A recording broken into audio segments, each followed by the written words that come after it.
And welcome back to the Cover 3 podcast here on CBS Sports. That's Tom Finelli. I'm Chip Patterson, coming to you live at youtube.com/cover3 and all across the 24/7 Sports Facebook network. Thanks for hanging out. Smash that subscribe, smash that like, and especially today, come and join us in the chat. We're taking live audience questions. You can drop them whenever. We're going to sprinkle them in throughout, but we also have questions from the big old bag of mail. Ways for you to add your question to the big old bag of mail: go and leave us a 5-star review, and in that review, put your question. We'll throw it in that bag of mail, and we will add it, get to it in a future mailbag episode. Today, some conference realignment related questions that we had already picked out before we had the news headline that we're going to get to in just a bit. Some more school-specific questions. Yeah, we love when you throw those at us. We'll try to work them in throughout the offseason. Taking a look at Arizona State, taking a look at Mississippi State, and so much more. First, we want to begin with conference realignment because we've got reporting from Action Network's Brett McMurphy that Pac-12 Commissioner George Kliavkoff has already toured San Diego State. Dennis Dodd reporting that. And he is planning to visit SMU today on Wednesday. And the Pac-12, according to our own Dennis Dodd, big game Dennis Dodd, says that Pac-12 might be looking to expand its conference before nailing down its new media rights deal. Now, the Pac-12 are the next school that's up. Big 10 signed a new deal. Big 12 signed a new deal. SEC, of course, is going to enter into its new deal coming up in 2024. And the ACC, well, it's like 2095 before their deal comes up. So the conference realignment pieces seem to be moving again. The machine is going. If the Pac-12 is, in fact, trying to get San Diego State and SMU on board, my thoughts are San Diego State and SMU probably would say yes. So let's just go ahead and fast forward with this. What do you make of the Pac-12 targeting these two schools to try to get back up from 10, where they will be after USC and UCLA leave, to 12? It makes sense in that you're losing both your Los Angeles schools. So San Diego State at least gives you a presence in Southern California, even though San Diego's not Los Angeles. Both cities will get kind of annoyed at you if you tell them they're the same thing. And then SMU makes sense in that the Pac-12 needs a market. Like, it's trying to sell its television rights right now, and it's trying to get as much money as possible, and it's lost Los Angeles. And San Diego, again, it's going to give you Southern Cal, but it's not really going to give you the same kind of zip that having LA has. So you're dipping into Texas, which is a pretty football mad kind of state, has a lot of recruiting, a lot of talent, all that kind of stuff. So it makes sense. That all said, it's hard to be excited about the prospect of losing USC and UCLA and replacing them with San Diego State and SMU.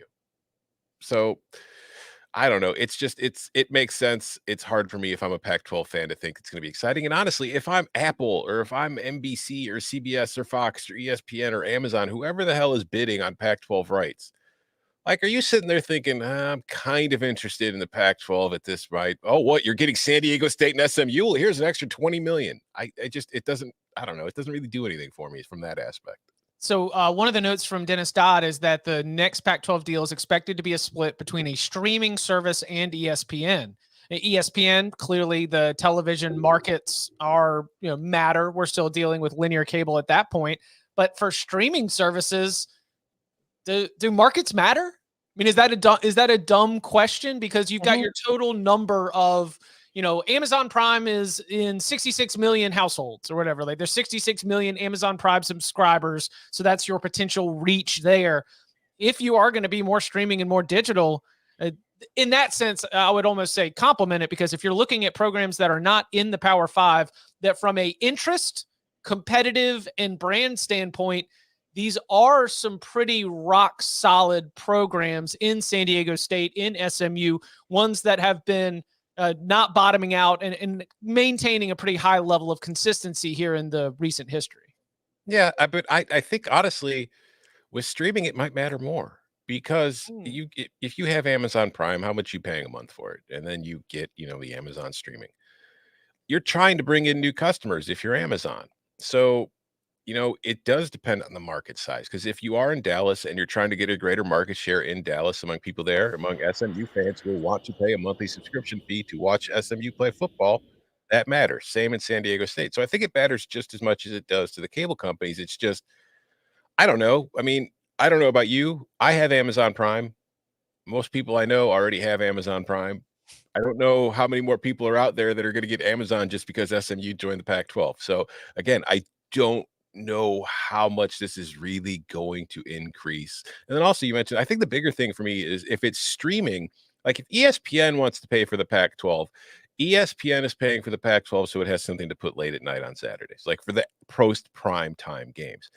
Amazon doesn't have to give a damn about time windows because it could stream the games when it wants, but it doesn't want to stream it up against other things. So I don't know. I'm not that well versed on this side of this, like the television kind of angle to really know. It's just no matter how I spin it, I don't really see how SMU and San Diego State really change the calculus for me.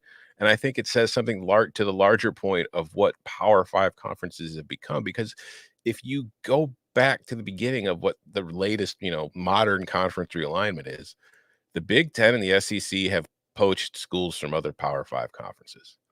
And then the other Power Five conferences, the ACC, the Big 12, and the Pac 12, in turn had to go from Group of Five. And then the Group of Five has gone from the FCS. So with the Pac 12 adding San Diego State and SMU, losing USC and UCLA, to me, in my mind, it becomes somewhat less of a Power Five conference. And I kind of feel the same way about the Big 12. I think the Big 12 is the better conference than the Pac 12 at this point, if this is how the dust settles. But it's just, you're kind of losing all your biggest brands, and it's leaving a product that's just not going to be up to par with what the Big Ten and the SEC have to offer. Okay, well, back to the disease of more. With a 10-team conference, you have less inventory. You just simply have less games. You have 75 conference games. That number goes up to 90 if you're able to get to 12. When you're trying to sell this deal, you got, like, from the Pac-12's perspective, you just got to get more games to get out there and sell. And does this program, bring the same value of USC and UCLA? You can't even have that fight anymore, because right now you're just trying to have as much as possible, especially if you're trying to split it up. To which I would say there, again, from the Pac-12's perspective, if you're going to go out and poach two programs that are not aligned in a Power Five conference or soon to move to a Power Five conference, it is a logical selection of schools to me. There's a lot of reasons they make sense. It's just, to me, it's not exactly exciting. And the one part of it's for me too, though, like we saw how Cal responded to like UCLA trying to leave to go to the Big Ten, and however, like the academic aspect of it, and they pretty much had to be bought off to let them leave. I want to be in the room when the Pac-12 is trying to sell to the Cal Board of Trustees and the Stanford Board of Trustees adding San Diego State to the Pac-12, because academically, not quite on the same level. Listen, as long as that Pac-12 money allows them to create some more shade at San Diego State home games, because I don't know if I've mentioned this publicly, and I'm not a stadium design master, but I saw the videos from this football season of fans huddling under rafters under the bleachers, trying to find any shade that's possible, as apparently so much of that stadium just gets blasted by the Southern California sun. So let's get some state-of-the-art sunshades with that Pac-12 money. Come on. All right, one more thought here in terms of conference realignment and future moves. To me, if this goes down, this does probably put an end to this Big 12 Pac-12, who's going to poach who. You sure? The big part of the Pac-12 is you always wanted to get East. Big 12 always wanted to get West. Big 12 still could get West if they get the Arizona schools. But if the Pac-12 already gets into Texas, and with the Big 12 strengthening its position, and the final piece of this, in the future college football playoff era where there's 6 automatic bids for conference champions, I think that land grab battle might be done. You sure? Because the Pac-12 would now be reaching into Texas. The Big 12 hasn't really, I mean, BYU, I guess, counts as Yeah. Pac-12 territory, but Big 12 hasn't really reached into Pac-12 territory yet. So that would be, it's the Arizona schools. That's always Yeah. what my understanding has been, is be the very attractive Phoenix market, and grabbing a surging sort of football community that we've detailed a lot here on the Cover 3 podcast. That could happen. I mean, that would be remarkable. That would probably be the end of the Pac-12 at that point. I think they could go after the Arizona schools. I think they could still go after Colorado and Utah if they want. Add those 4. I mean, I don't think it's going to be immediate anytime in the direct future, but I'm never going to put, as long as TV is the main driving force behind this sport, and it has become the driving force behind this sport, and new executives take over and they have to do better than the people they're replacing, which means they have to get more money for what they're selling. Conference realignment is never going to go anywhere. So I'm not saying the Big 12 is done trying to poach the Pac-12 yet. That would be also, if this deal is signed, for example, for the Pac-12 between ESPN and Amazon, that would be another Fox ESPN battle, because then you're just trying to knife them there for that value. So I think that if they do end up expanding, if they end up signing this deal, I think that the Pac-12 will be okay. But I understand that there seems to be a lot of sentiment both out in the ecosystem and even here in the live chat that suggests that Pac-12's days are not for long. I'll stand up for the Pac-12. I think that they'll be okay here. Not the same league without USC and UCLA, without a doubt. But as long as they've still got a path to the college football playoff through automatic bids, and as long as they are able to get this new media rights deal, I think that they will be all right. And these are sensible selections to be able to expand moving forward. But you know who else has an automatic bid, Chip? The G5. So nope. What are the odds? It's 6 highest no matter what. There's not a special G5. Okay, spot. But my point is this: what are the odds that the only Pac-12 team getting in the playoff on an annual basis is the conference champion? That can be said for all of the FBS or all of the conferences that are going to be in the mix besides the SEC and the Big 10. Then that's kind of the point I was getting at earlier with who poaches from who. Yeah. Another, as we turn our attention to the assistant coaching carousel, things still moving. The next big piece that we've got has been that Miami has reportedly identified its replacement for Kevin Steele, who of course left to go take the job at Alabama. It will be Lance Guidry, who was on the Marshall staff for the last couple of years, and he was at Tulane for a hot second. A classic Manny Diaz at Temple kind of tenure right here. Whatever you want to select, maybe Bobby Petrino at UNLV kind of tenure right here. So Lance Guidry, who again at Marshall for a couple years, was at Tulane for just a quick second, has been in coaching for a very long time. This will be his 29th year in coaching as he is on the sidelines for the Hurricanes. Previous stops include FAU, Southeastern Louisiana, McNeese State, Western Kentucky, Miami of Ohio. Was even the head coach at McNeese State for a couple of years. What stands out about the Guidry hire by Mario Cristobal? Well, I mean, I hope he hadn't moved all his stuff into his office at Tulane. As far as the hires goes, I mean, his defenses at Marshall the last 2 years were pretty good. Like, Marshall was very strong this year defensively. I would say the defense is what led that team. And I think schematically from that standpoint, it's probably a good hire. And you look at his history, like you mentioned, the places that he's been, a lot of places in the Southeast, McNeese State, Louisiana. He had the time at Miami of Ohio, but Western Kentucky, like that's about as far north as he got. Considering what we've talked about, Mario wants all his coaches to be, recruiters too. He's got plenty of experience in a very important region of the country as far as where Miami's going to be recruiting. He also spent a year at Florida Atlantic, although I don't think that, 1 year there means too much. But I just think that schematically, his Marshall defenses were very good. His experience, he's got plenty of it in a very important region for Miami as far as recruiting footprint. It ticks off a lot of boxes. So from that standpoint, I think it's a solid hire for the Hurricanes. We'll see what happens from this point on. Domino thought here.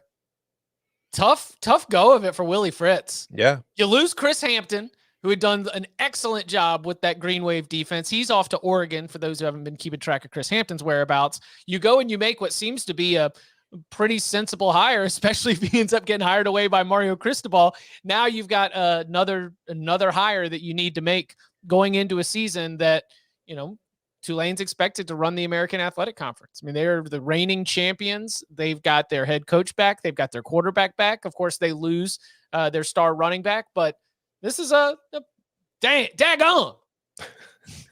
I think Willie Fritz, though, I mean, given his time and his experience coaching, I don't think he'll have trouble finding somebody. Oh, he's got plenty of connections. But yeah, it does kind of stink to be like, all right, losing my guy. All right, I got the replacement. And then a few weeks later, it's like, oh, I got to do this crap. Okay, fine. Yeah, it's two coaching searches within a couple months span is probably got to be annoying when you've got a bunch of other stuff to do. Right, exactly. Just you're sitting here trying to get ready for you're sitting here trying to get ready for your spring practice plan, and now all of a sudden, you're having to get back on the phone trying to make a hire. So, Miami fans who I understand if Miami fans are not quite sure what to make of this hire. But I would say that when you talk about the experience and how long that he's been able to be around and have pretty good defenses, Tom makes a great point that in defending modern offenses, which is something that you've had to do at Marshall, he's been able to have good X's and O's and be able to coach them up there with the herd. So that's a good thing moving forward. But ultimately, when you are a Miami assistant coach, your number one job is getting out there and recruiting. Tom Fornelli dropped a short on the YouTube channel about the some of the news that we've had regarding Iowa offensive coordinator Brian Ferentz. We've discussed the ultimate, idea that Iowa was going to hold on to Brian Ferentz here for a couple of episodes. But what makes this newsworthy? Well, he got a new contract, and the contract includes some designated performance objectives for the 2023 season. It is a minimum of 7 wins, including a possible bowl game. For Iowa football, that's right on par. Okay, if you want to hold everybody accountable, get to a bowl game and either win it or have 7 regular season wins. That's something that's reasonable. All right, if I'm Brian Ferentz, I understand. And then I look at this other little clause in the contract. An average of at least 25 points per game. Oh, no. And to be clear, it's not just offensive points per game. The points that the defense scores count. The team just has to average 25 points per game. So if the defense returns 1 touchdown per game, technically the offense only has to average 18, and Brian will be fine. But yeah, so if he doesn't meet these requirements, his contract is canceled, void. He's done. Or I don't think he'll get fired. But it is ridiculous. 25 points per game. And I've had a whole bunch of Iowa fans who are like, well, actually, when we've scored at least 25 points per game under Brian Ferentz, we're like 38-2. And I'm like, what would your record be if you scored 30? What would your record be if you scored 40? Like, you should not stop scoring points just because you've only needed to score 25. And you should probably hold yourself to a higher standard. But I will also point out, and I did the research, since Ferentz took over as the offensive coordinator in 2017, Iowa has averaged 25.9 points per game. So as I said in the short, I think we know how they came to 25, because when you look at football, 25 is not a normal kind of number for a game. You don't see teams scoring 25 points in a game very often. You see 24s, you see 27s, you see 28s. Why would they choose 25? Oh, because he scored 25.9 points per game. But they have not scored 25 points per game in either of the last 2 seasons. So while the bar seems pretty low, LeBron James set the NBA all-time scoring record last night in a loss, by the way, which I found out before the show. Like I woke up and found out LeBron set the record, and I was like, oh, okay, cool. And then I find out that the Lakers lost the game, which is just a perfect encapsulation of LeBron's career. But LeBron in his career, the NBA's all-time leading scorer, has only averaged 27.9 points per game. So he's basically Brian Ferentz. He's a little bit better. Can Brian Ferentz be the LeBron James of offensive coordinators? Can Iowa be LeBron James? We'll find out. It's not a guarantee. I do think they have upgraded at quarterback. I think they've got, Eric Hall, I think is a good player. We'll see what they've got. I think the offensive line could use some work. I don't think it's going to be that easy. I do think the defense will have to do some of the lifting for this offense next year. And I'm dying for a situation late in the season, like going into the Black Friday game against Nebraska. Iowa needs to score 30 points or Brian Ferentz is going to get fired. Just seeing what happens. Listen, this past season, Iowa averaged 17.7 points per game, and that included 6 defensive touchdowns and 2 safeties. Mm-hmm. That is, the offense scored 14 points per game. The offense scored and 25 points per game in the modern game of college football. You know who averaged 25 points per game? Butch Jones's Arkansas State Red Wolves. And you know where that ranked? 85th out of 131 teams. So if you deliver on this contract objective, then congratulations, you have improved from number 123 in the country to number 85 in the country. Mm-hmm. It is not hard to score 25 points per game in modern college football. In fact, if you're not scoring 25 points per game, you probably suck. Can Brian Ferentz match LeBron James contract objective scoring record? Michael Jordan, LeBron GOAT debate. Mm-hmm. I'm just saying Michael Jordan's Iowa team would score 32 points per game. That's all I'm saying. Probably would win a lot more too. Yep. People are asking. Mm-hmm. People are asking about such things. All right, let's go ahead and pull our first question. This is from Eddie. Why are Chip and Bub what a good name for Bud. Why are Chip and Bub pushing Oregon over USC recruiting narrative when accounting to 24/7, USC is higher ranked overall ranking with 6 less players? I think that to me, I'm sorry, as a writer and my natural editor is looking at this question and just kind of having an aneurysm. What is driving mine is probably following the battles between the two. The idea that there were several prospects who were, coming down to Oregon and USC and then ended up going Oregon, or that there would be players who flipped from Oregon to USC. I think that there's, a good bit of transfer work like that Lincoln Riley has done, and the transfer classes certainly have been much stronger for the Trojans. And I would say that to me, the narrative is that while Oregon might have won a couple of rounds, USC is still USC. Lincoln Riley is still Lincoln Riley. And this is not a battle that is over. Like, we're not ready to call the fight just yet. It's more about anticipating what is going to continue to unfold between these two coaches who are hired in the same cycle and are going to be battling at least for the next year or so but for Pac-12 supremacy. I think that both schools are great and they're trying their hardest and they're both going to recruit very well. And the only thing I got to say, Eddie, is 6 fewer players.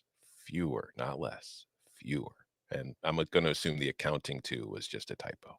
According. It's probably the move right there. Well, thank you, Eddie, for the question, and go ahead and keep dropping them in the chat. We will hit them throughout the episode.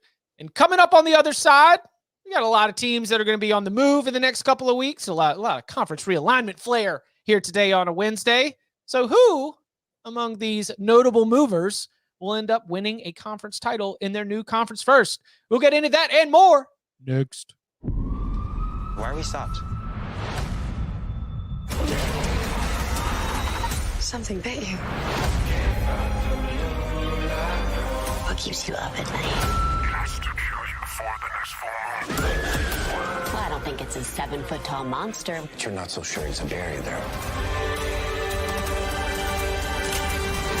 We've never killed anything before. You've never had it back before.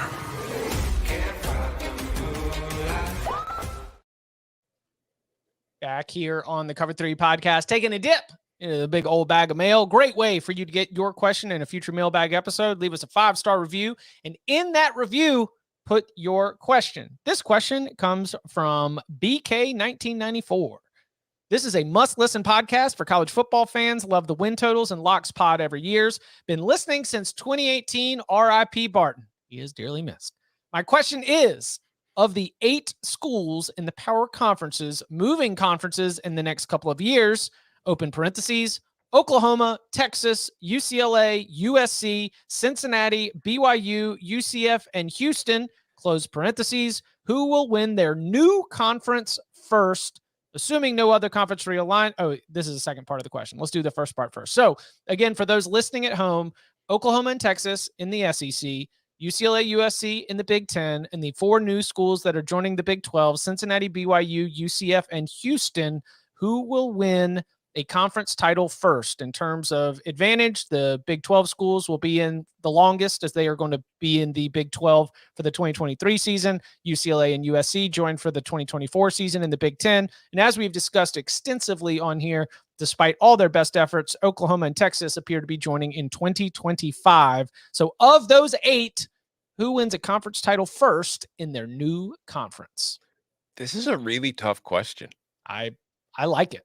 Yeah, I was kind of, you sent this to us last night, and I was going over this, and I was having a really difficult time trying to like reach a consensus answer within my own head. Like, talent-wise, recruiting-wise, you would think Texas, Oklahoma, and USC are the 3 obvious choices because they're going to recruit very well. They're going to have 5-star players. They're probably going to have very good quarterbacks.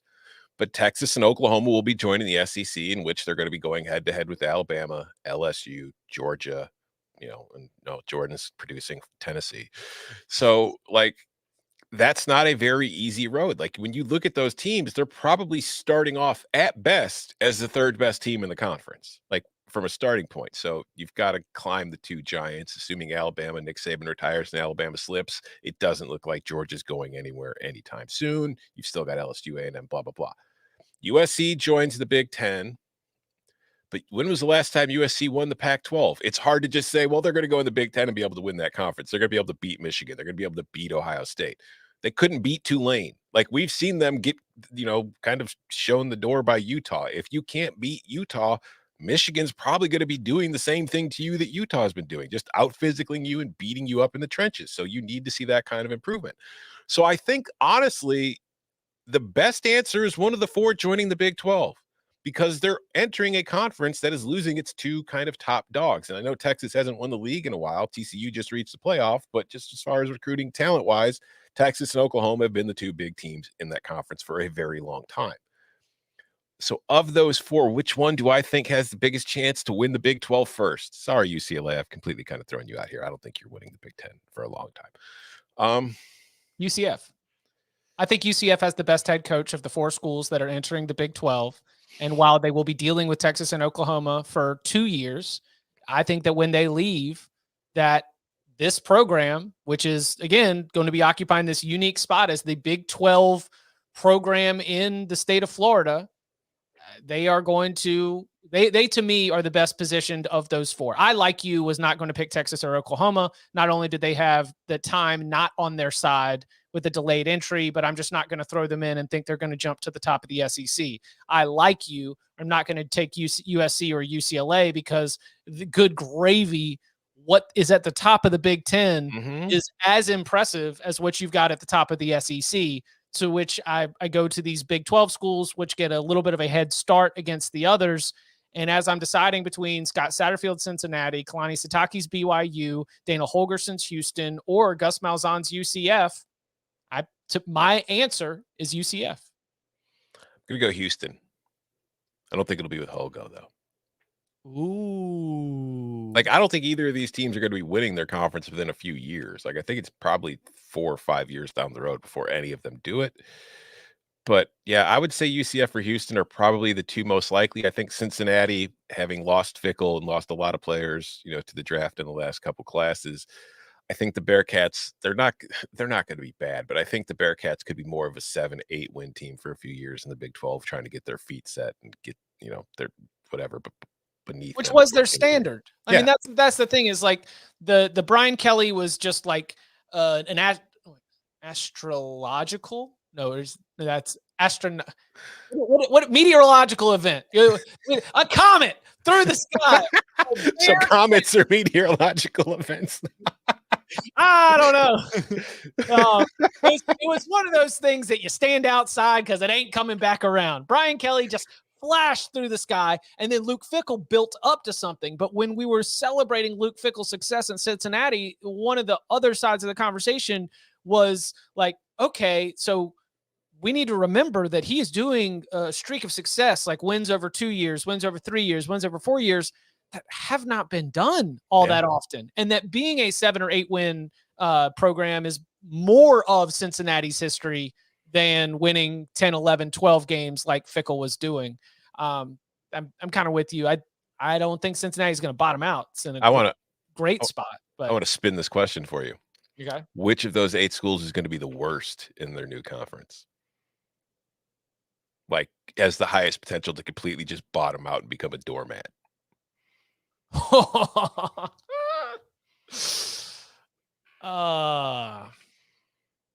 Just trying to get you yelled at. I know.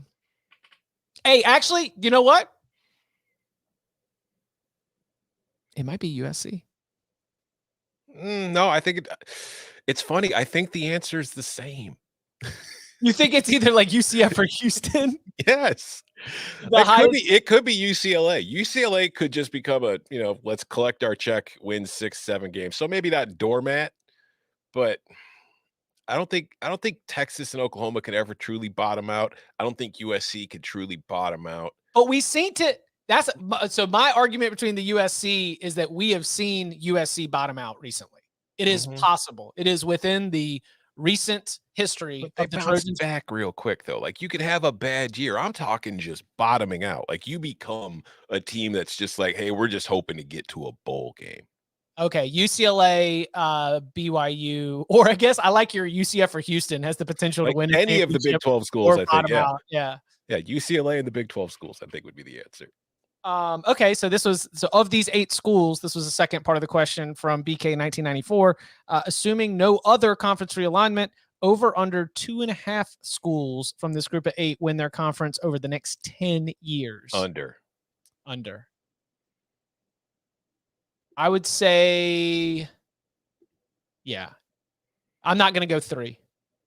Under in the next 10 years. Under. It's tough. The Bub Elliott comes on here a lot, and he says, you take the check and you take the losses.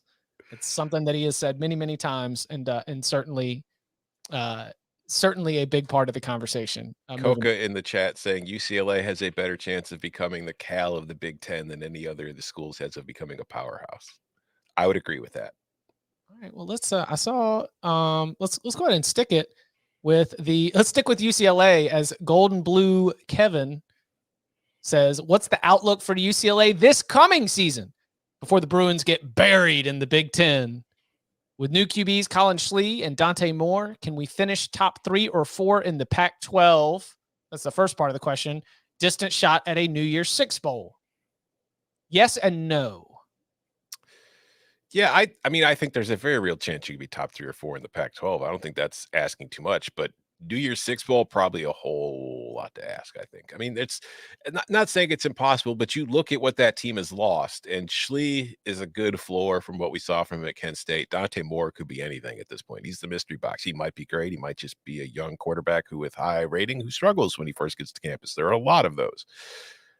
But I don't think you're better than USC next year. I don't think you're going to be better than Bo Nix in Oregon. You might be better than Michael Penix in Washington. I mean, Utah is still going to be Utah. So I think that you're probably looking at top 3 or 4 as your ceiling cracking in. I don't think you're winning the league, and you're not getting to the New Year's Six out of the Pac-12 unless you win the Pac-12. Let's be real. Yeah. Also Carson Steele coming in at running back, who sort of becomes your new Zach Charbonnet figure. You expect that this is still going to be a group that's pretty impressive along the line of scrimmage with the way that that's been a group that's built up over the last couple of years. Top 3 or 4, Yes.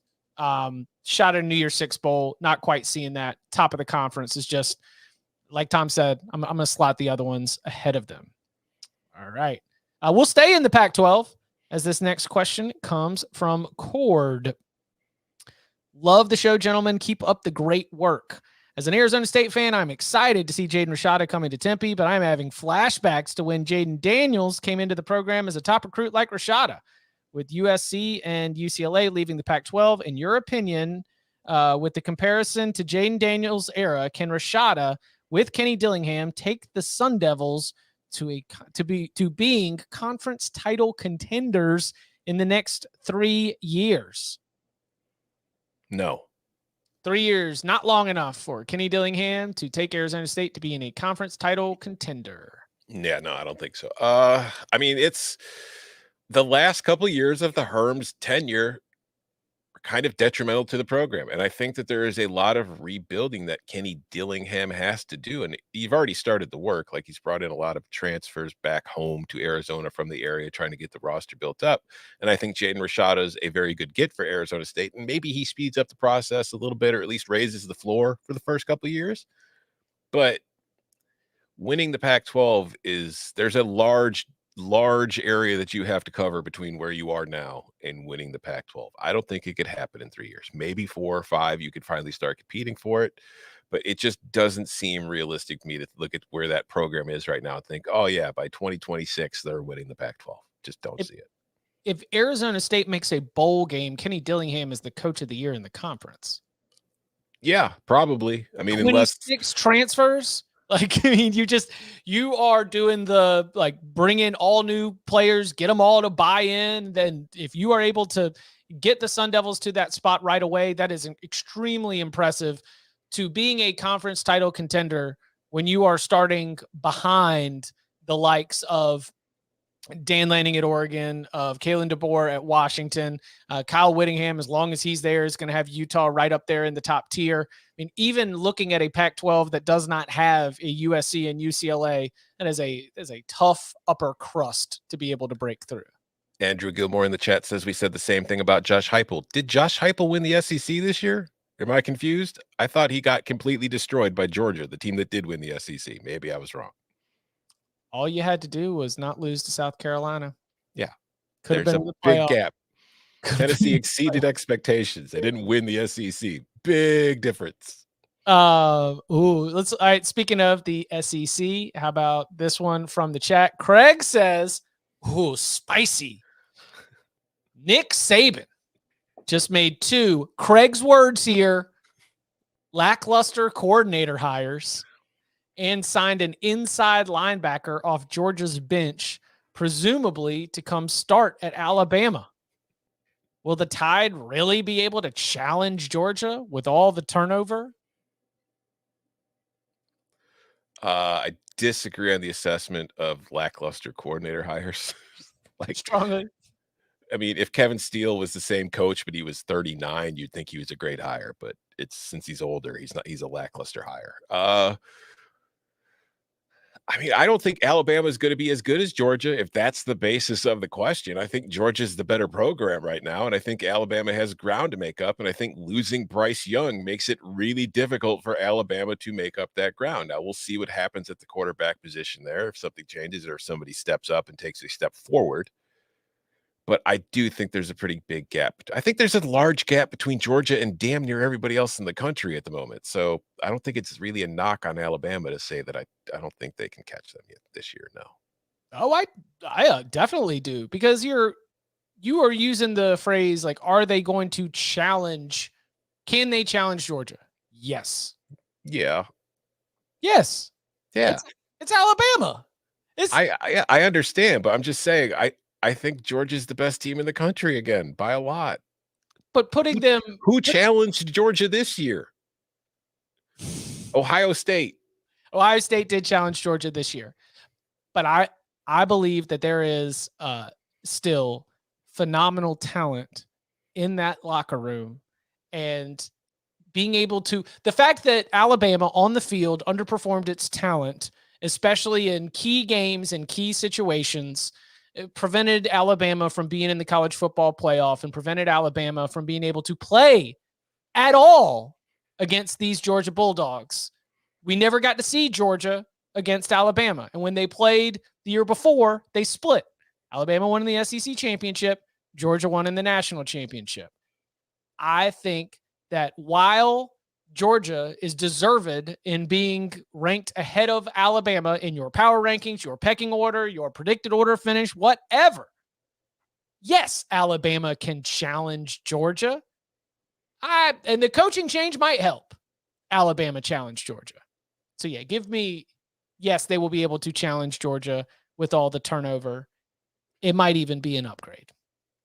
I think in a one-on-one game, Alabama can challenge Georgia. Over a 12-game season, I don't know that Alabama can challenge Georgia. They didn't get the chance to this year. Right. Because what happened? They lost to teams who weren't Georgia. Because they blew it. That's what I'm saying. And I'm not sitting here saying like the Alabama dynasty's done or like however Alabama fans take it when you say that they might not be as good. I just think Georgia is the better program right now. I think Georgia has the more continuity. They're not changing coordinators every year like that. It's not so much the hires for me themselves.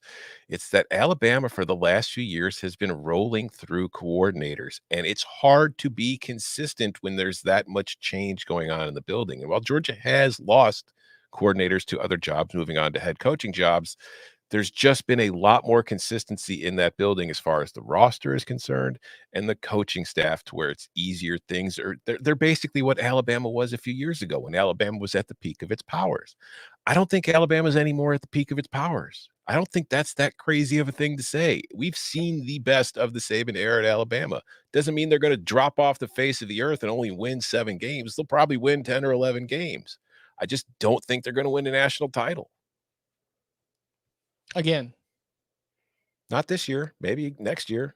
Is Nick Saban going to win another national title? He might. I just don't think they will this year. I mean, I know they got a great recruiting class, but they're not going to have a fact. They are not part of when I say that Alabama is can challenge Georgia, I'm not saying that, look at all these guys that are going to come in as freshmen and be incredible. I mean, I'm talking about Dallas Turner, who's very much still there and very much going to be one of the top pass rushers in the entire country. Talking about the rest of an offense that I do think is going to be very effective, and I think it's going to be an offense that maybe with a change of leadership is going to be able to be a little bit more consistent, especially when they're playing away from home. So I'm encouraged. I don't think that it's all over for Nick Saban in Alabama, and I think that they can challenge Georgia in my eyes, without a doubt. All right, let's keep it in the SEC West. This question comes from the big old bag of mail from William Ball. Thoughts on the subject line, Mississippi State, Zach Arnett. Thoughts on the higher staff hires and the focus on in-state recruiting. How do you see Mississippi State competing in the SEC as Texas and Oklahoma enter the conference?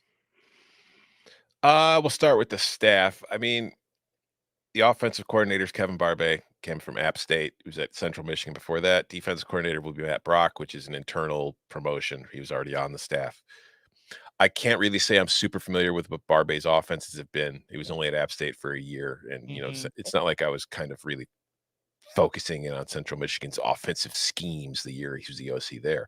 I just think that if you are Zach Arnett, the situation you are put in is impossible. Like, Mike Leach passed away during the season before the bowl game.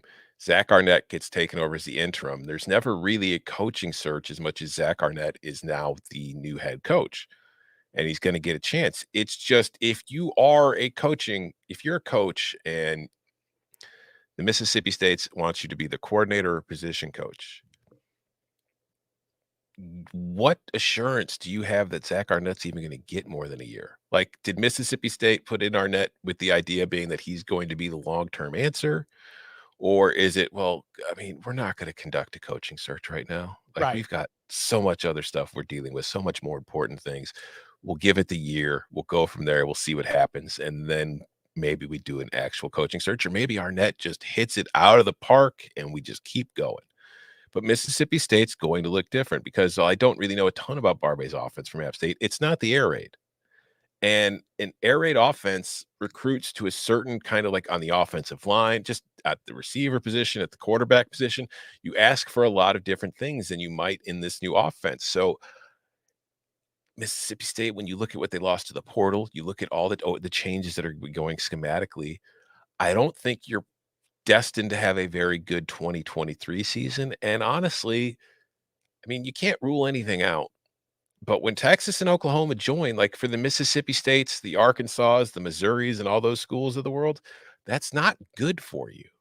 Those are two more schools that are probably going to be favored against you every time you have to play them. It just kind of pushes you further down the pecking order as far as wins in the conference. So it's a really difficult battle for Arnett to fight this year, and it's going to be a tough road to hoe for Mississippi State going forward. But you won't have problems attracting a head coach in the future because you will still be paying them an SEC salary.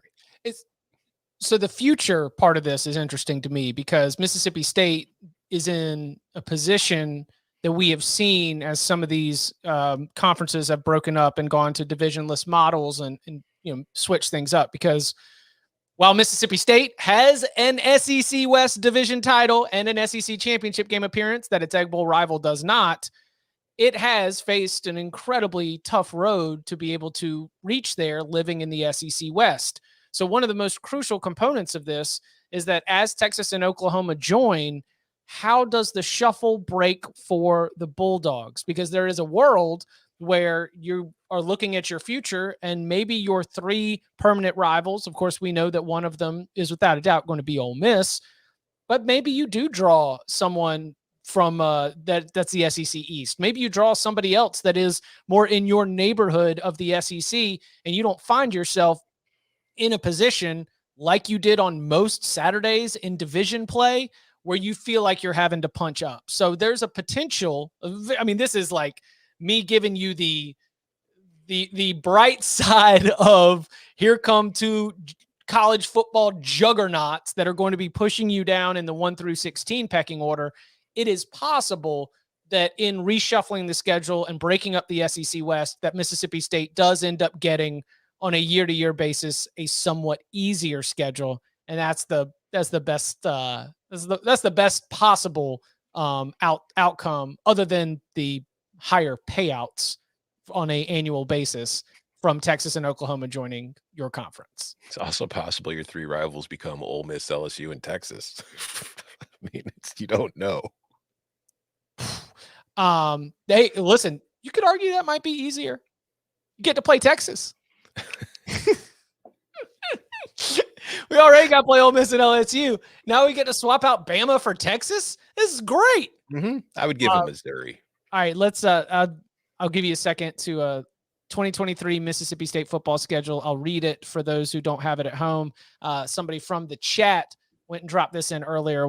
Figured we could throw it in as we are discussing sort of the long-term outlook for Mississippi State. Alex in the chat asks, Mississippi State 8 wins, ?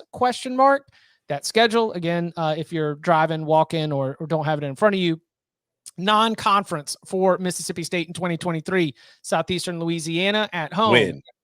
Arizona at home. Win. Western Michigan at home. Win. And Southern Miss at home. Probable win, but Southern Miss is pretty good this year.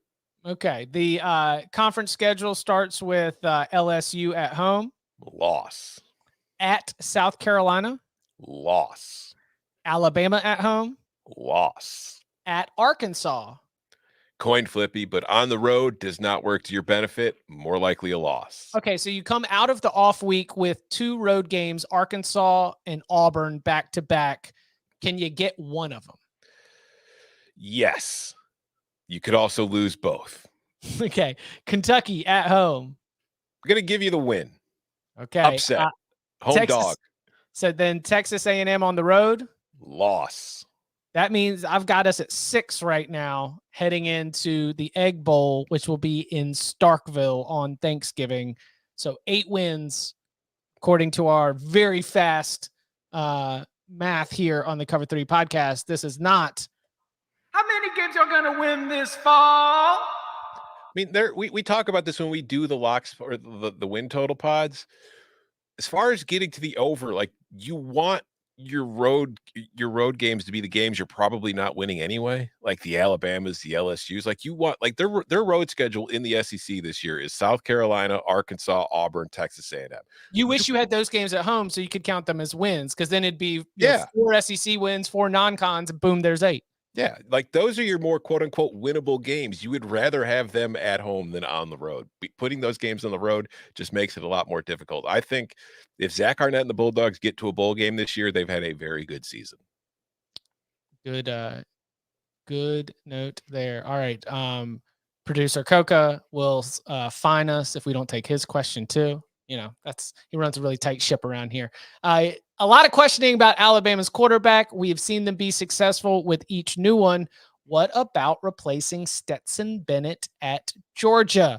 Is it going to be Carson Beck? Is it going to be Brock Vandagrift? Is it going to be Gunnar Stockton? And Tom, to your eye, does it matter? It does matter, but I don't think it matters as much. Like, I know I've been like the Stetson guy on this show. I think Stetson Bennett is better than most people want to give him credit for, but just stylistically what Georgia does, I don't know that the quarterback is as important. I think if Todd Monken leaves, that could be a bigger blow than Stetson Bennett. But when you look at Alabama, like you talk about Alabama when it was winning all those national titles at the peak of its dynasty, game manager, QB, stud running backs. Look at the last few years, though. Ever since really like Lane Kiffin became the OC, what's Alabama had more first-round picks of or early-round picks? Running backs or wide receivers and quarterbacks? Some wide receivers and quarterbacks, right? Exactly. Alabama's offense has been more dependent on receivers and quarterbacks than running backs. So that's why I think Bryce Young, who's not only better than Stetson, but also more important to what Alabama tries to do philosophically on offense, is much more difficult to replace than Stetson will be for Georgia. Do you have an early thought on who might end up, like have you picked a Beck, a Vandagrift, or a Stockton stock yet? Have you bought in? No, I gotta wait. We gotta wait till spring practice. You know, get the reports, get talking to people, see what they're saying. No, I already saw it. I saw it when Kirby Smart was breaking my heart on a Georgia South Carolina under. He put in Carson Beck like midway through the 4th quarter and started running the daggum air raid. I saw that boy sling it around the yard on a beat-up Gamecocks defense. He was ruthless. Beck did also, for the most of the season, run second behind Stetson. And when he got in, looked pretty good. Certainly looked good enough for me to think that he would be able to lead Georgia to another SEC championship. And while that's not like, a deciding factor, typically there's a lot to be gleaned from that kind of thing during the season. Who's been number 2 all year? All right, let's hide. And this one from Lando. How far will speaking of the Georgia Bulldogs, the TCU Horned Frogs, how far will TCU fall with the losses they have and the additions they have? Most of Gary Patterson's guys are gone. How far will TCU fall? So we're giving it to the Gary Patterson's guys. Sonny Dykes got him to the playoff, but he did it with Gary's players. Who kind of quit on Gary. I mean, I'm going to make a wild, definitive prediction right here, right now on the Cover 3 podcast here, February 8th, 2023, 11:55 a.m. Eastern Standard Time. The TCU Horned Frogs will not reach the college football playoff next year. Whoa! You sure you want to be out there on record with that? Clip it, put it on social media. I don't care. I believe that. I'll stand by it. I don't care. How far will they fall off? Not too far. I mean, I don't think they're going to win the Big 12. I don't think they're going to get to the college football playoff. I don't think they're going to go they went from 5-7 to the playoff. I don't think they're going to go from the playoff to the 5-7. But the Big 12. You think they split the difference? They improved by 7 wins. Do you think 8.5, 9 wins, somewhere around there? Does that sound right to you? Yeah, like you look at their schedule. Let's play this game again. Colorado to open it. Loss. That's a win. You get Nichols, That's a win. You open the Big 12 play, which is a weird thing to say, at Houston. Houston's replacing quite a few guys itself. So who knows? Coin flip. SMU at home, coin flip. West Virginia at home, win. Iowa State on the road, slight Cyclones lead, but coin flippy. BYU at home, I'd give TCU a slight edge. Kansas State on the road, I'm going to give that one to the Wildcats. Texas Tech on the road, coin flippy. Texas at home, you're probably a coin flip at best. Baylor at home, coin flippy. At Oklahoma, probably a loss. Like, there's a lot of coin flip kind of games on the schedule for TCU. And when you look at how they did in close games this year, maybe things go back like violently next season and goes the other way. But I just think that what Sonny Dykes has done and in his history and the talent that they do still have on the roster, you're not going to see the floor completely fall from under him, but you're probably more likely to see an 8-4 kind of season. Yeah, if I'm going to power rank the Big 12 heading into next season, there's going to be an expectation that they are not going to go 12-0. They're not going to go undefeated in conference play during the regular season, and they are going to slip out of probably the top 2 spots. However, if TCU finds itself 5th or worse, it's probably a disappointment. Mm-hmm. Like if you were looking up at a Texas and Oklahoma, a Kansas State, a Baylor, and another school, like, then I would say that it's a disappointment. So how far do I think they will fall? I'm going to say 4th place from first place in the Big 12 to 4th place in the Big 12. You have a winning record in conference play, but you are not playing for the Big 12 title. That is my prediction. Your offense should still be good with Chandler Morris. Kendall Browse comes in as the new offensive coordinator. That should be pretty strong. All right. Well, if you got your questions in, we'll continue to grab them and we'll continue to throw them into the big old bag of mail. We appreciate everybody for hanging out, and we'll continue to do this all through the off season. We've really enjoyed engaging with the live audience, and we'll do our best to be able to include all of you as well. You can always get at us on Twitter at Cover3Podcast, and you can follow him at Tom Fernelli. You can follow me at Chip_Patterson. We will be back Thursday, 11 a.m. Eastern time. Tom, thank you very much.